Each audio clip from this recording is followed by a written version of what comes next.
now, ladies and gentlemen, our Royal Navy Commandos, our French Resistance, our famous British paratroopers, our American soldiers and medics, and of course, the guys with the mortar, our airborne.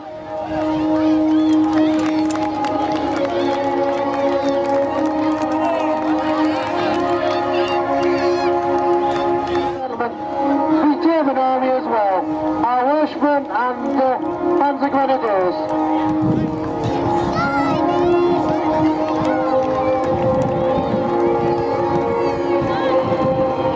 But now, ladies and gentlemen, if you will take kindly look to the hill, coming down the hill, they're doing it very carefully because it is quite slippery, is all of the reenactors who've taken part today. All of the people who've brought you the wonderful sights, sounds and experiences you've had today will all be joining us.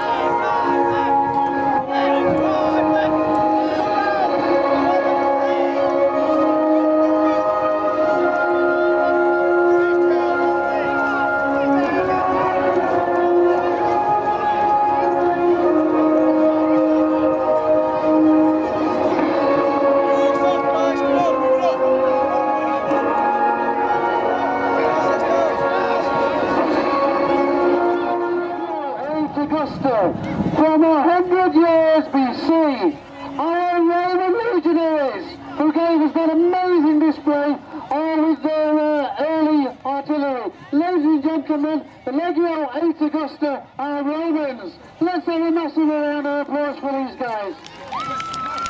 Not only have they been on the field today, but they've also been doing displays of their all-day view.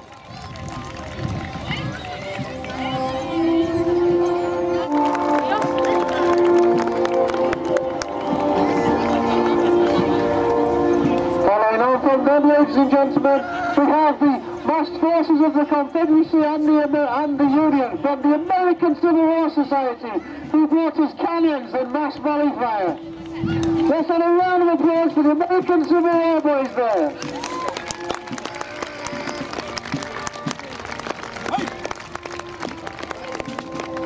I've got to miss somebody in the middle here. Our 17th century crew here.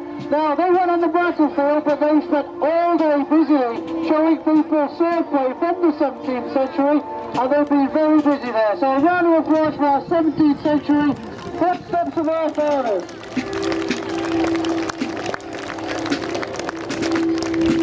Behind them all, of course, we have the Second World War, taking us all the way from 100 BC with the Romans through the 13th century, through the War of the Roses, through the Tudors, all the way to the birth of modern war in 1863 with the American Civil War. A massive round of applause for all of our display crew as well.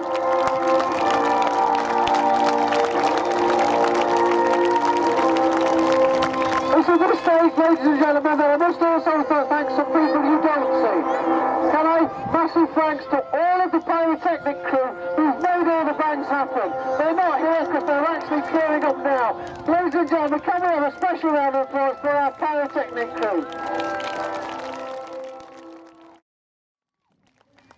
So they're here not just to take a curtain call, but hopefully for you to join us in thinking about the real soldiers, because 2,000 years ago, these Marios, these mules, these Roman soldiers marched across the country, they marched across the empire to defend the empire, sometimes to expand it. And the soldiers that died didn't get up at the end of battles. The American Civil War soldiers, in reality, did not get up at the end of battles. The same goes for all the combat, all the soldiers through the eras. And we remember them. All the volunteers here, they're all volunteers. Remember that they're not just dressing up and having fun. They are portraying real people who had real lives and real sweethearts, and in many cases did not return from the wars they represent, or died of disease, or generally those that fell by the wayside. And of course all the civilians in past wars as well. Without getting too sombre at this point, the English Civil War, you might think, was fought between people in funny feathers in hats and dour round heads in short hair. Well, no, it wasn't. It was much more nastier civil war than that. But more people died in the English Civil War in proportion to the population than in the Great War of 1914 to 18. So when you see the flashy uniforms and the nice swords, we remember that. We hope you will too. So we'd like you to join us, please, in a few moments of remembrance for all the soldiers and civilians that have lost their lives. And today is a particularly poignant day because 33 years ago today, on August Bank Holiday, the IRA staged two spectaculars. They killed Louis Mountbatten, Earl of Burma, and they killed 18 soldiers in the 2nd Battalion, the Parachute Regiment.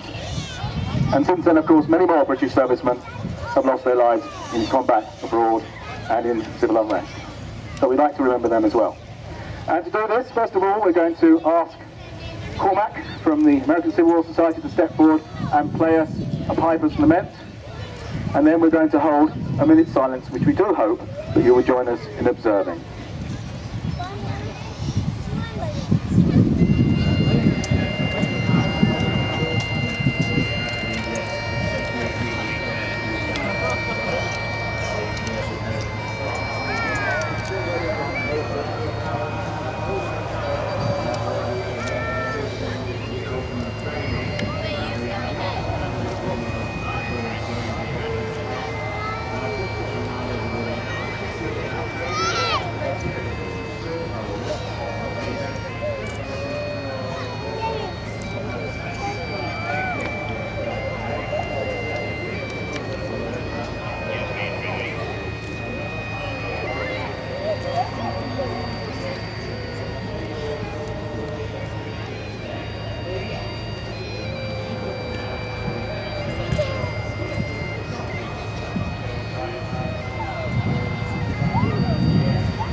What?